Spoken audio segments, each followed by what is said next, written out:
actually be a big battery. In other words, if you took, he talked about how if you took all the different chambers and filled them with different chemicals, and then you attached wires to this and that, and then if you had like a gold capstone, you could make like electric sparks come out of the pyramid. Now, I don't really think that that is very likely to have happened, but I really admire the fact that he can take this information and create this completely new way of putting it together that's consistent. And I have a feeling that if you did build something like he's describing, yeah, you could make a big battery. Of course, the first thing that occurs to me is, why would they do this? They have no use for electricity. They don't have any electrical devices. I mean, you could, spend 30 years building this thing and it makes a little spark come out on top. And there's plenty of evidence to show that the Great Pyramid was put to other uses than that. I like this guy. He does something called History for Granite, and he actually examines the architecture of these pyramids, which he says most Egyptologists gave up on doing after the 19th century, when they had all these, they want to study the papyrus, which is good. You got to read the stuff, but he studies the architecture. And he thinks that the Great Pyramid was used as an active cult center for many centuries, where people would go in and out and worship and stuff like that. That makes sense. The Big Battery, probably not, but it's a brilliant little book. I just enjoyed it because it's like an alternate explanation that actually makes sense.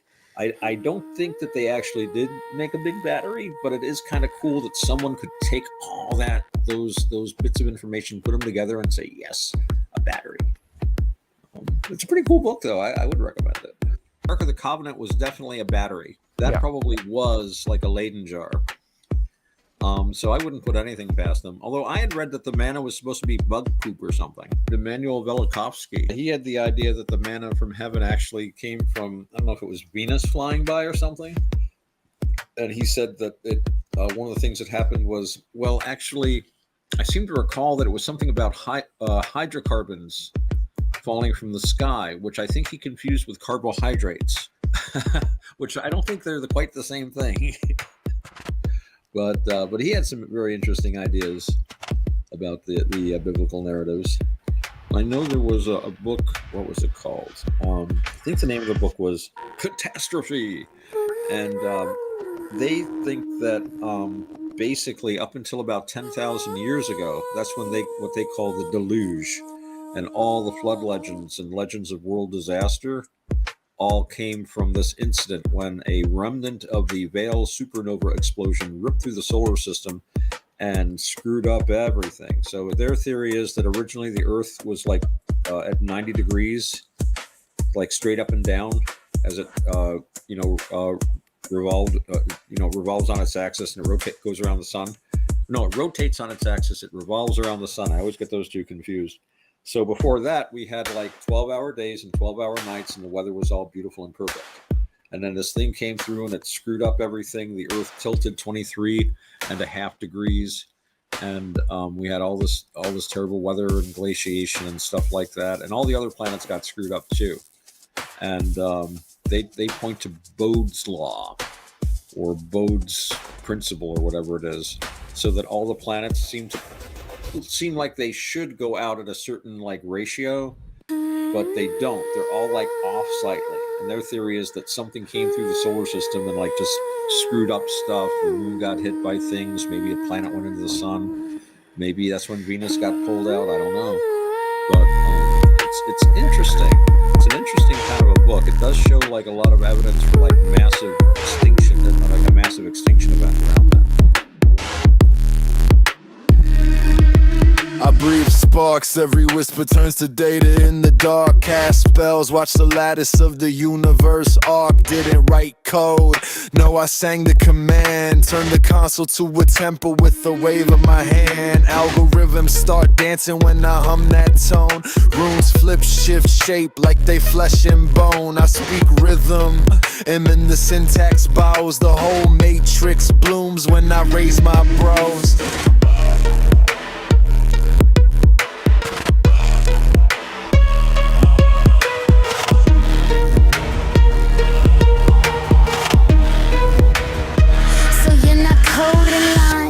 You're bending the reel. Every pattern you drop turns the cosmos to steel. Are you shaping the world or just hacking the seam? Tell me, is this a script or a lucid dream? The mandala turns, rotation ignites, seed splits open, casting geometric light. Branches rise, world builds in reply. Environment breathing like it's learning to fly. Describe the dance right and the code unfolds. Not programming, nah, it's a loom of gold. Weaving existence with the breath you take. Reality compounds with every verse you make. So listen close, I don't go.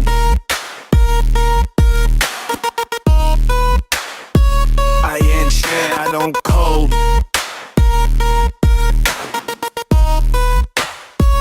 I command, I don't go.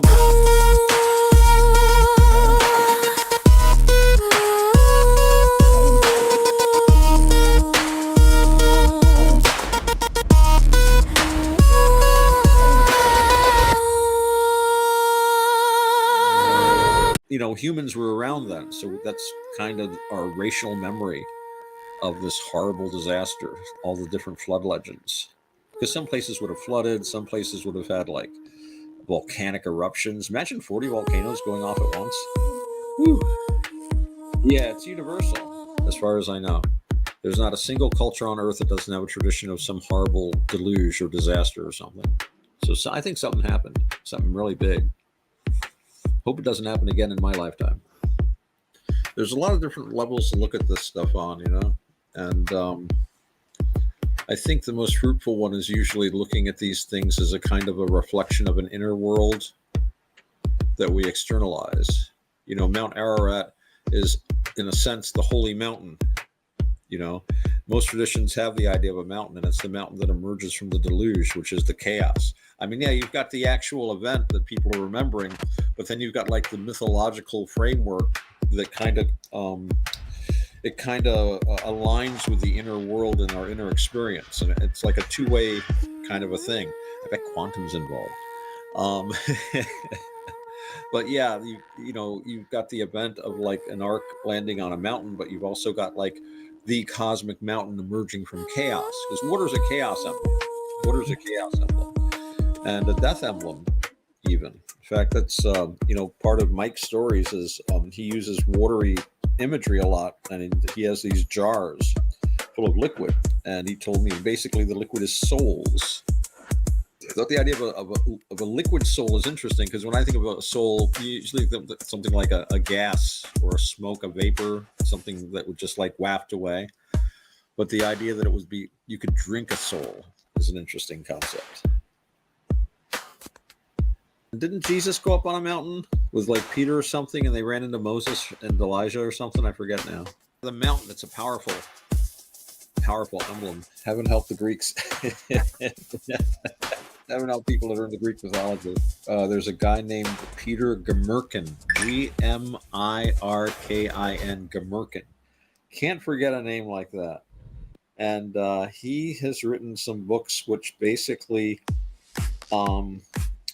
he moves the dating, you know, like the Jewish scriptures, the Pentateuch, whatever you want to call it, the first 5 books of Moses, were put together for the first time in Greek in Alexandria, at the Library of Alexandria.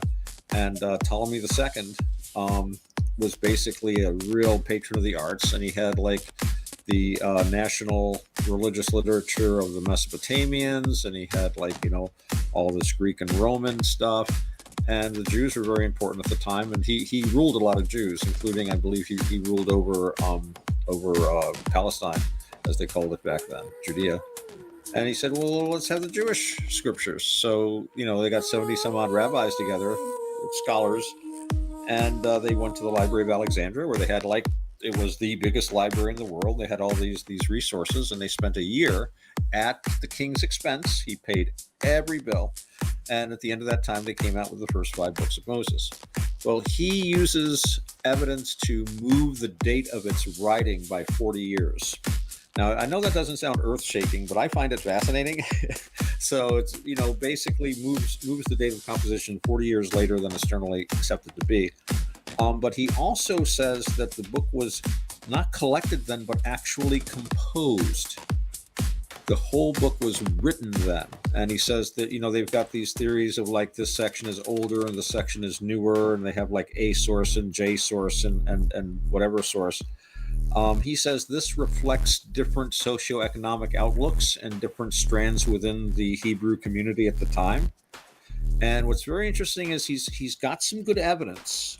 For example, before this time period, there's no evidence that the Hebrew religion was really very much different than other Mediterranean religions in the region. We have a lot of documentary evidence there was a Jewish military colony at Elephantine in Egypt, and we have dozens and dozens of like letters from them. We know a lot of their names and what they were doing and their concerns, right? There's no evidence that any of them, the name Moses seems unknown. The name Aaron seems unknown. Moses is like the most popular Jewish name right now. Not a single Moses, not a single Aaron in any Jewish writings surviving from before that time. That's very interesting. There's also details of temple worship. They had their own temple down there, which goes completely against the first 5 books of Moses. Only temples in Jerusalem. Only the Jerusalem priesthood gets all the offerings and stuff. But they were in constant contact with the Jerusalem priesthood. They were in good standing. And at that time, there was no reason why Jehovah wouldn't have a temple anywhere. We have coins and other images of Jehovah, which again was completely forbidden in later Judaism, but they didn't seem to mind that at all. I don't think there's any evidence of them keeping a Sabbath either. So it seems like most of what we regard as modern Judaism was actually deliberately designed in the 4th century BC. And a lot of it was actually based on Greek ideas of law, especially Plato, his Republic, and his works on the law. And this, of course, ultimately strikes a dagger in the heart of one of the biggest anti-Semitic arguments I've heard, which is that Judaism is a foreign Eastern Oriental religion, that is harmful to our Western sensibilities. And yet, if Gmirkin is correct, it's actually based on the Greeks, especially Plato. And these people are considered to be the cornerstone of Western civilization. So, yeah, I don't know. It's an interesting, it's an upshot of this argument that I don't think anyone's noticed yet. Correct? I think his arguments are very good. I'm not a scholar, but I've read his books and I'm convinced. But of course, it doesn't matter convincing me. I'm just this guy. I'm not a college professor or a writer or anything to spread these ideas. But yeah, his name is Gmirkin, though. Gmirkin. I believe he's done a few interviews on YouTube. His books are very scholarly, widely accepted. The copy I had was from Yeshiva University, the very Hebrew school down in New York City. My library had to order it from them. From their their religious studies department. So he's an accepted scholar, certainly. There's always this ritual purity in all the religious texts, but people day to day, I know a lot of people that consider themselves Christians, but they read the horoscope, which is an ancient, Zoroastrian kind of thing. Mm-hmm. So I'm not surprised that people would blend their religions a little bit with the locality, especially since, you didn't have that close oversight. Today somebody would post something on X or on Facebook or something and say, hey, we're suddenly doing this thing, which is not not right. And they there'd be all kind of attention drawn to it. They'd correct it at once. But, when you talk to somebody else of your religion once every 10 or 15 years, there's a lot of latitude can happen. So, and then religions get started too. My brother's partner is a Shintoist. Last time they were over, we were discussing religion, and she's like, what are you? I said, I'm a Buddhist. I said, what are you? She said, well, I'm an animist. And she goes to the temple and stuff, but she's she's basically like the average Christian American. You just go to the church once in a while, and it's not a huge part of your life, but you go because it's part of your society and stuff. I don't think she worries too much about the Shinto deities, any more than most Christians really worry too much about Jesus watching them commit the 7 deadly sins, most of which are now encouraged by churches. Don't get me going about that. They used to preach against things like, gluttony and greed and this and that. And like someone pointed out, they're all necessary for the functioning of a capitalist society. And that was true too in China, although again, it wasn't totally accepted. And I think there was probably more static in China. But by the time Buddhism got to Japan, and we're talking, it's Mahayana Buddhism. It really did. By the time it got there, I think it got along really well with the culture. And, I was talking to somebody else about this, and I was saying how, when Buddhism comes to a country, it doesn't try to change. It's like when Christianity comes somewhere, they say, all right, well, you just got to do this, and you can't do that anymore, and this and that. Buddhism comes in, and it doesn't really try to change your religion. It doesn't say you shouldn't worship, your gods or do your rituals and stuff. But you start looking at them from a Buddhist point of view. And you start seeing things in Buddhist terms. And a Buddhist will say, okay, yeah, that's a god, sure, yeah. But gods are also subject to the law of karma. And, everything that has a beginning has an ending. And it's going to have another beginning somewhere else, kind of deal. So the religion tends to not really go away, but when you start looking at things from a Buddhist point of view, you start changing things. And it's usually very gradual. But I know when Buddhism got to China, it had to go through a lot of changes.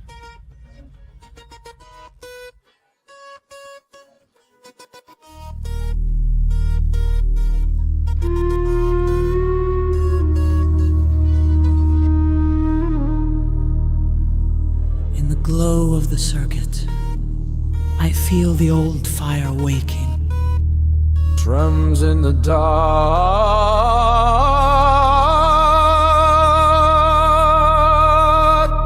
calling from the road of Manna.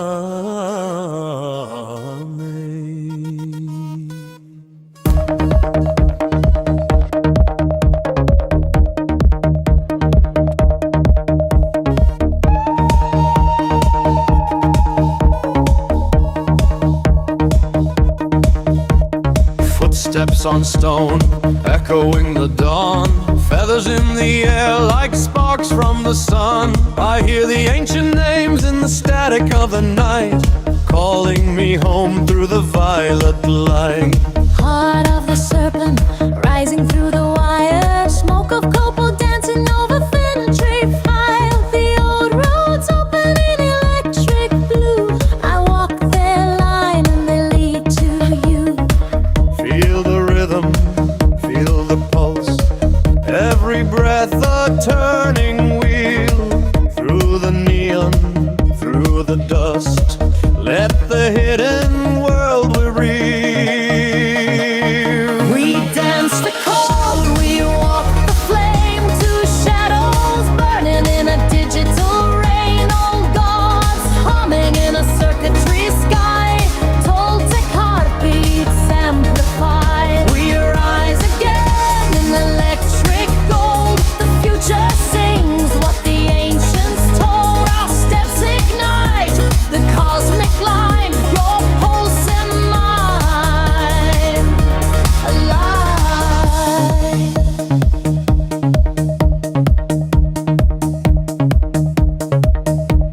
Shells on our ankles shake with time. Echoes of warriors in every chime. In the mirror of the moon I see the sign. Jaguar eyes staring into neon. Electrical day energy spirals in my chest. A hummingbird dream that never rests. I taste the storm in the wind you breathe. A prophecy traced in luminous weave. Step by step, the veil unwinds. Turn by turn, the rhythm binds. The code remembers, the fire climbs. Oh,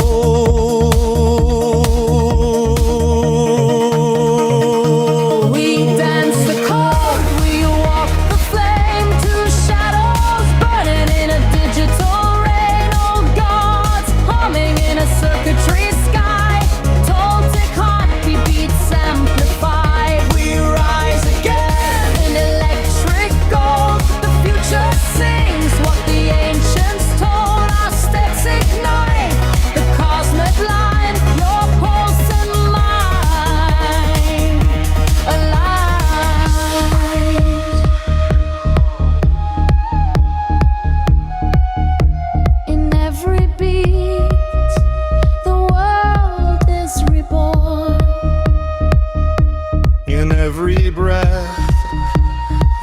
ancestors return. And we dance.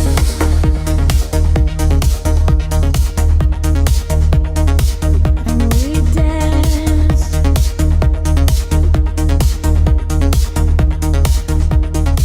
And we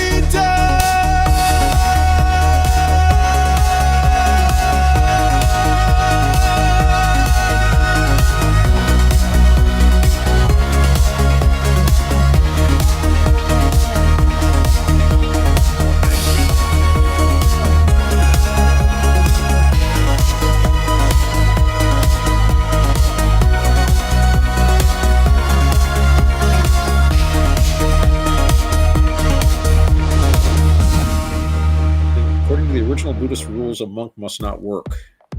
He mustn't grow food. He mustn't do anything like that. He must exist only on charity, on what people give him. And in China, in India, and in a lot of Southeast Asian countries, this is an old part of the culture. And monks go out on, you've seen pictures, alms rounds every day, and the people feed them.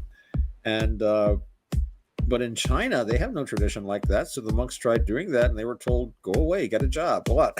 I'm not going to give you food. So they had to start growing their own food. And this led to things like the vegetarianism that you see in Mahayana Buddhism. Since monks were not allowed to take life, I mean, they really weren't allowed to engage in agriculture, but they kind of had to, or they'd starve to death, and they just started doing it. But they wouldn't raise any animals for slaughter or anything like that. So naturally, their diets became vegetarian, and that became an aspect of Mahayana Buddhism that you do not see in Theravada Buddhism. But the Japanese Buddhism, Buddhism, it kind of changes for every country too, a little bit. The Buddhism of Japan is very different from like the Buddhism of Tibet, for example. So the mountain is going to be there as a sacred kind of a gateway. It takes you up into the sky, closer to the gods, closer to that other world. And a tree also reaches up, but it's a growing thing. And of course, a tree you can climb, in theory, to the very top. In theory. When I was a kid and I started climbing trees, the top was not as easy to reach as it looked from below. The idea of a test, is that's a pretty widespread idea too. An initiation, which is really kind of a test to see how you do. I'm on a Buddhist Discord. We've got some Mahayana guys on there. Got a guy who's a Pure Land Buddhist. It's I know some very strict Theravada Buddhists who might refer to it as like imaginary space Buddha stuff, but Pure Land is basically, as I understand it, that the Buddhist idea is that you want to attain release, nirvana, if you like, nirvana, and this is basically the end of clinging. And they use the metaphor of a flame, and it's been translated as blown out, but it's like basically it's tough to do in one lifetime. But if the Amida Buddha listens to you, and the idea is that when you call on Amida Buddha, you say, Namo Amida Butsu, in the name of Amida Buddha, or Hail Amida, or just basically, hey, Amida, here I am, and ask him, you will be reborn in your next life in the Pure Land. And the Pure Land is a land where basically, if you are reborn there, if you take another birth there, I should say, then you are guaranteed to have that be your last birth. You will attain nirvana.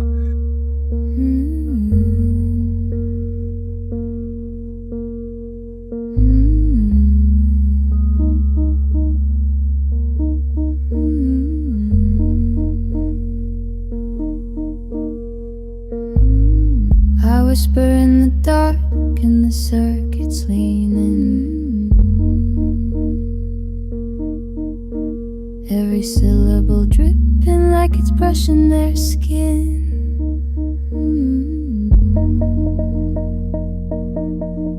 I don't tap keys, I tempt the machine. Stroke the code with a melody slick and clean. breathe slow, and the algorithms tremble like they know my name. Binary blushing like it's caught in a flame. One little hum and the runings rearrange. Oh sweetheart, reality loves a woman who can change anything she can do.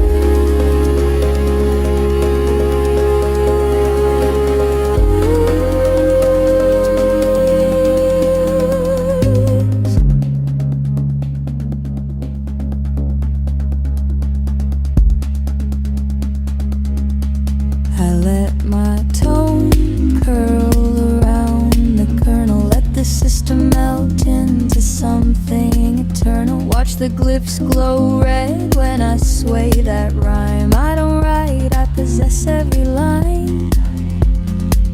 One tilt my voice just so, and the mandala starts turning like it's begging for more. Petals blooming in the shape of a door. I sing again, soft,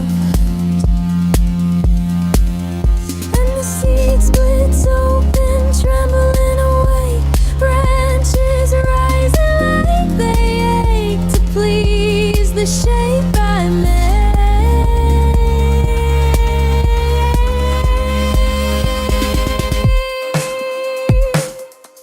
See, no commands, no code blocks, only ref, only pulse, only moon. I curve my cadence around the air and the world compiles, tasting electricity, humming through the files. I'll take the environment by the hand, slow deliberate, guided into form with the tone that's intimate. A little sigh, and the interface blushes bright. A soft moan of feedback as it catches the light. The machine listens close when I lace my voice, because I don't program, I entice, I coax, I weave. Then I hush, let the silence drink, and the universe holds its breath at my lips. One final note, warm and low, and everything falls into place, kneeling in the glow of the sound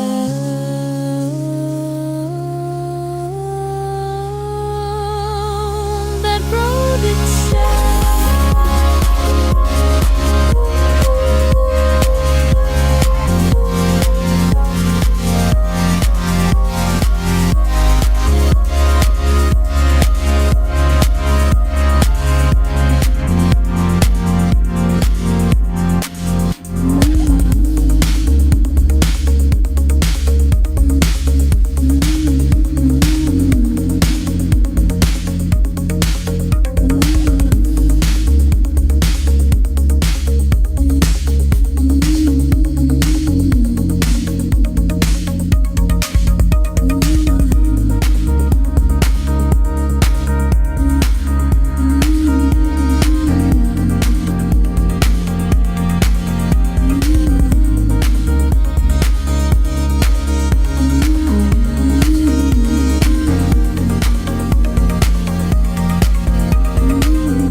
Well, no, the one that originally dropped it into the well, Belle gave the locket to Ember, and then Ember dropped it into the well.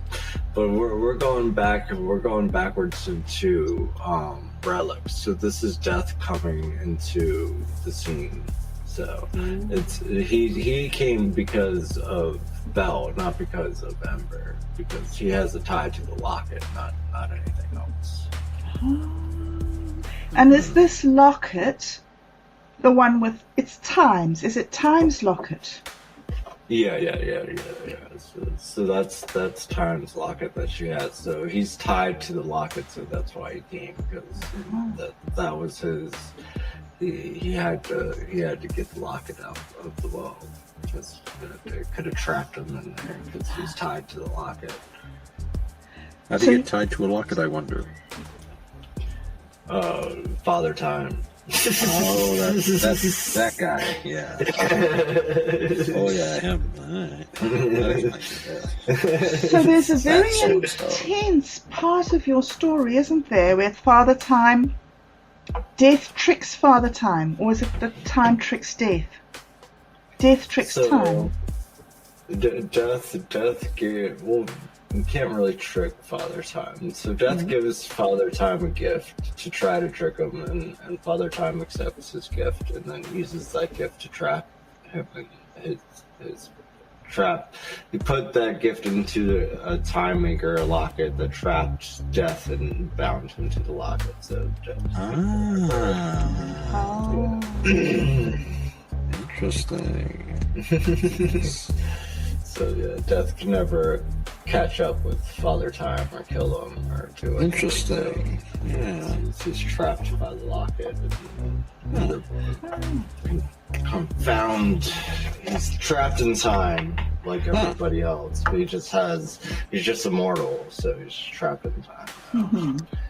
Wow. So how is Ember related to Belle?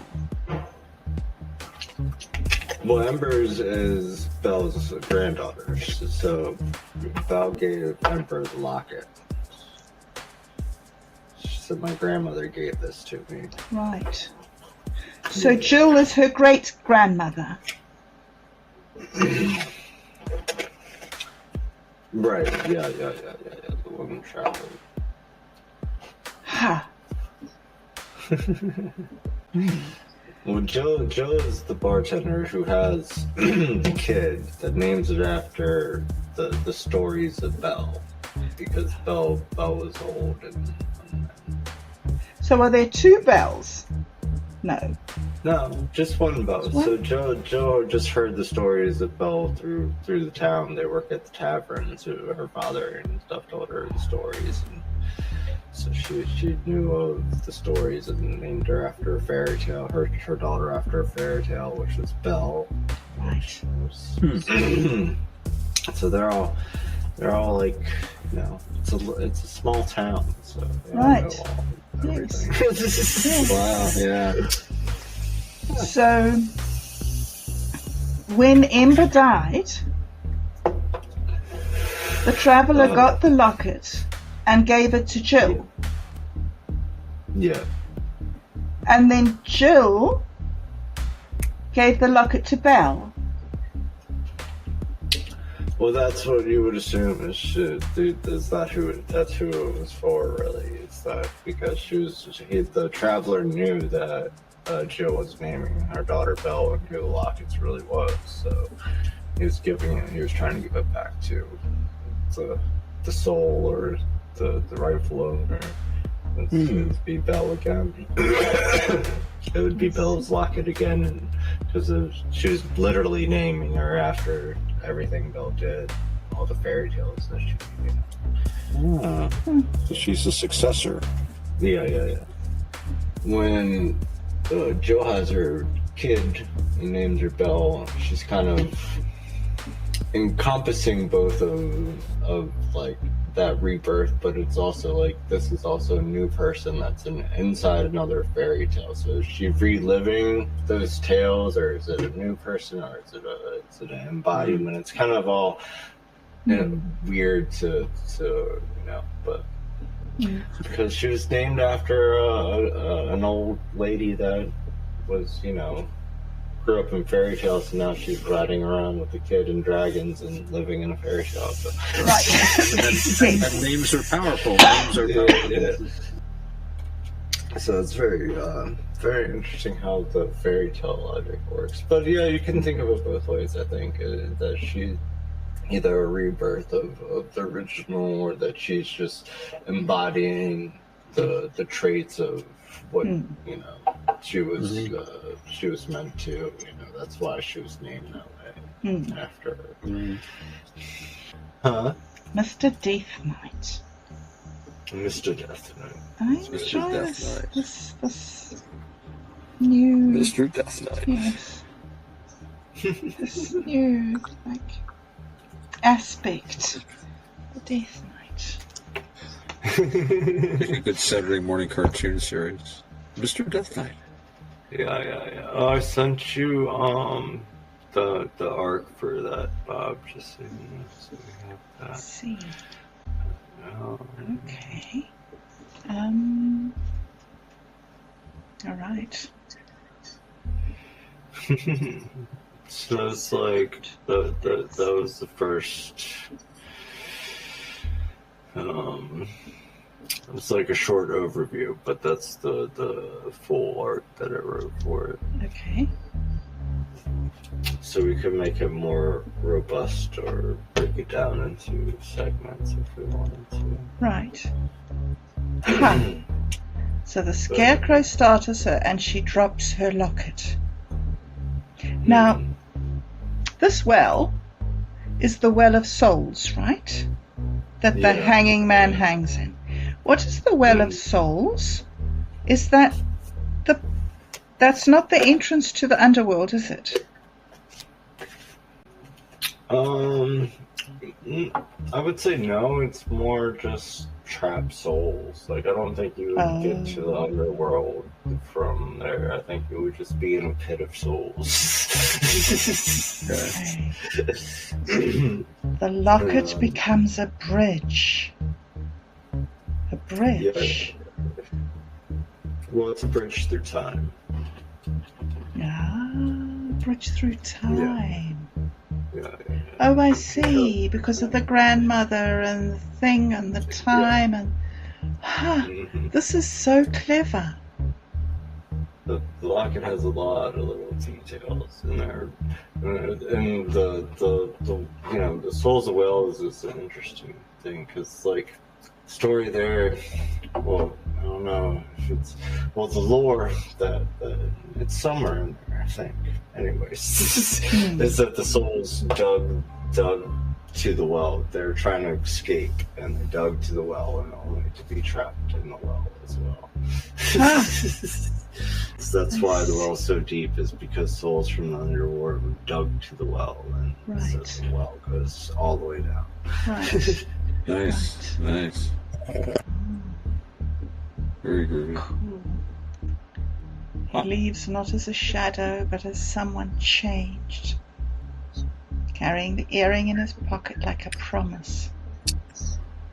And then a really interesting thing happens. Much, much later on, when the traveler takes his son back to the well, the son finds the other earring. Now that's always interested me, that the father had one earring and then the other earring was lost until the son came along and found the earring.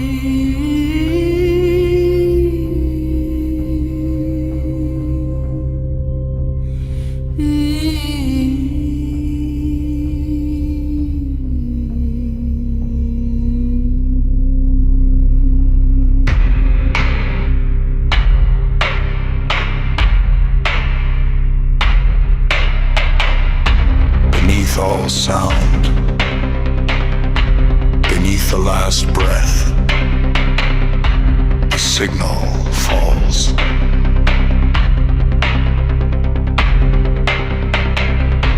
Through ice and dream, through the gates of hell, it finds the dark that remembers.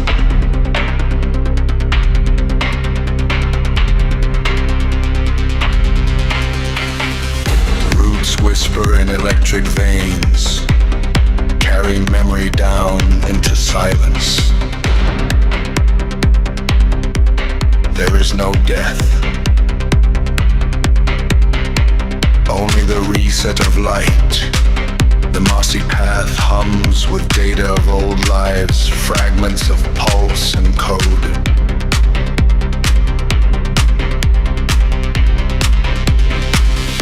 Each lifetime, another circuit sparked, another breath caught in static. We are not reborn, we are rewritten.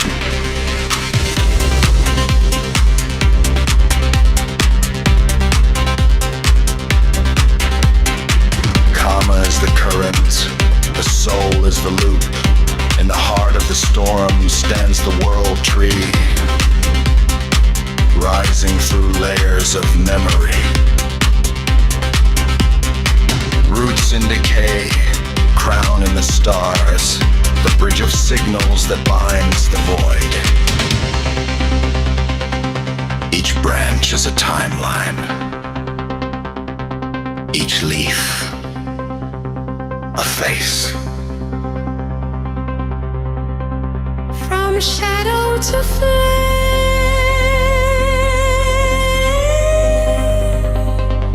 from silence to cold, the eternal climbs again through the circuits so high.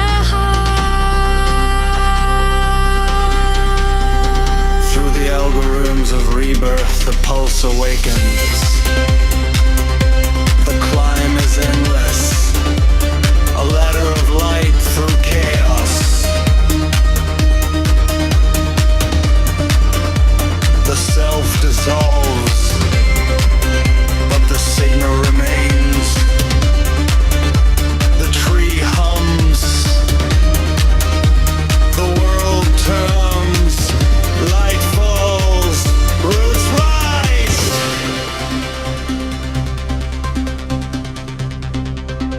The signal returns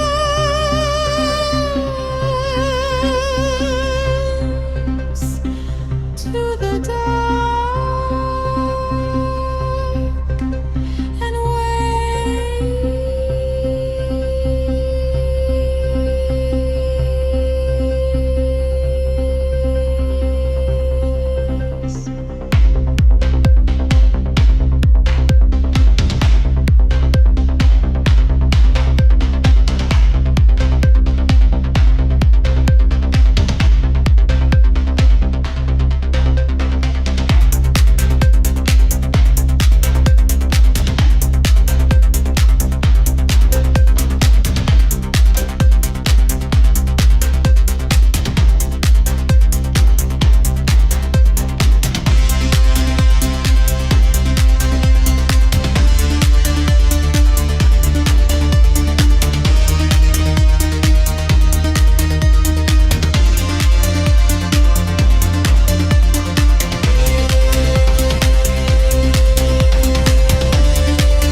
Dude, where's my wallet?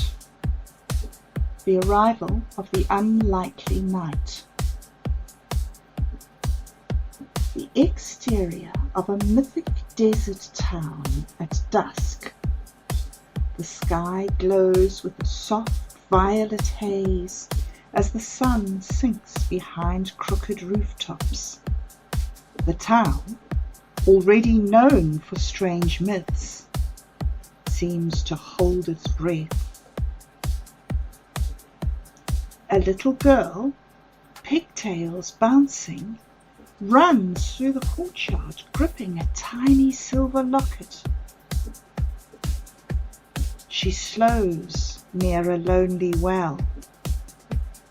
The scarecrow beside it creaks in the wind. Suddenly, Psst! Hey! Over here! Boo!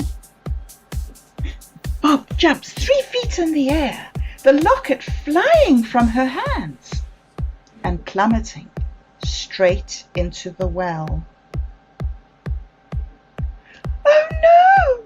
My locket! Bob backs away, terrified of the whispering scarecrow. The air behind her shimmers like someone rewound heat waves in reverse. A portal of swirling neon dust opens.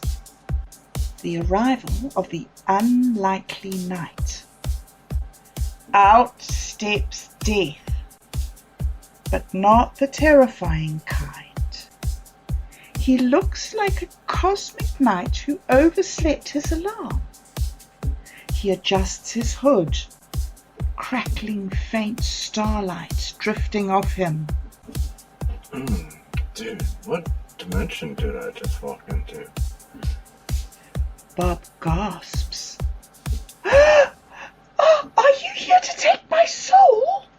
Mike kneels with knight-like dignity. Dude, no, I'm here because I heard a scream. I was like, what's this dream? Interdimensional alert. Otto, the scarecrow, leans forward, straw rustling. Boo! Mike points at him. Yeah, not helping, dude.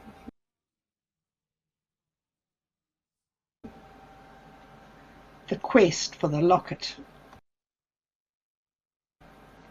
Mike peers into the well. That's deep.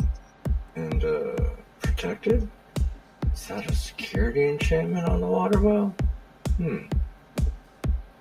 Management upgraded me last week. New firmware. I whisper and guard things now. Can you help me get it back, please? Mike cracks his skeletal knuckles. I suppose I could give it a try. He waves a hand dramatically. The well rumbles. Blue light flickers. Nothing happens. Mike squints at it. It's like a firewall. Interesting. Dude, I told you. Upgrades. Teamwork. Sort of. Mike grabs the rope hanging over the well. Alright, let's go fishing. He lowers himself awkwardly, his cape snagging, nearly falling in. Please be careful. Dude, I literally can't but thanks. Inside the well, cosmic sparks flash. The locket floats upward, glowing softly. Mike lifts it triumphantly.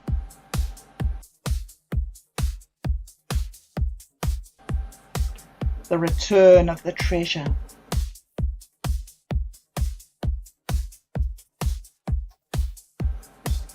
He kneels and hands it to Bob like a knight offering a sacred relic. Here's your treasure. Keep it really safe. Bob beams. Thank you, Mr. Death Knight. Mike shrugs. Death Knight. I'll take it.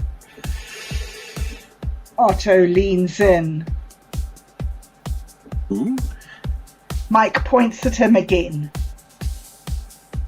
Dude, seriously, read the room.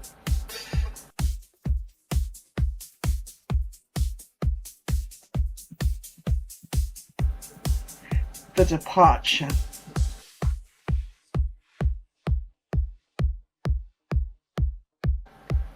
A soft portal reopens behind Mike, swirling with neon blues. He looks back at Bob. Try not to lose that again. Also, maybe avoid conversational scarecrows. Bob nods quickly. Yes, sir. Mike steps backward into the portal.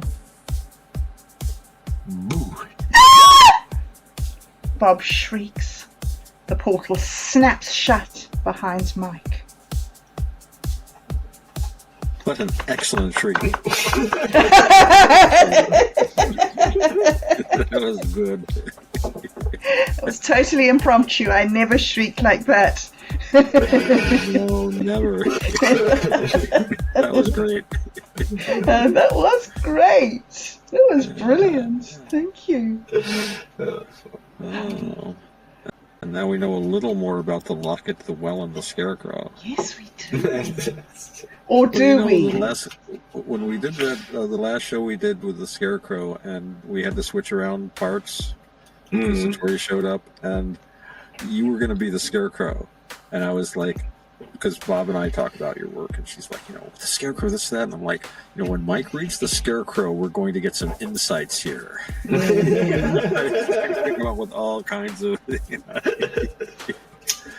and then of course everything was at 6s and 7s. I like Mr. Death Knight. That's That is good. Figure. Yeah. That's an interesting figure. That really is. I like that. Thank you, Mr. Death Knight. I laughed when I read that. I was like, all right, I'm glad I didn't read this first. I'm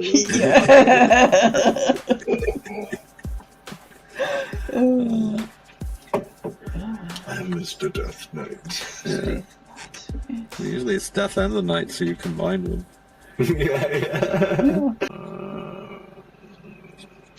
So she has her locket. Yeah. Interesting. Locket. That was from, that story's from Relics. Yes. And so now the next time we see her, she's dead.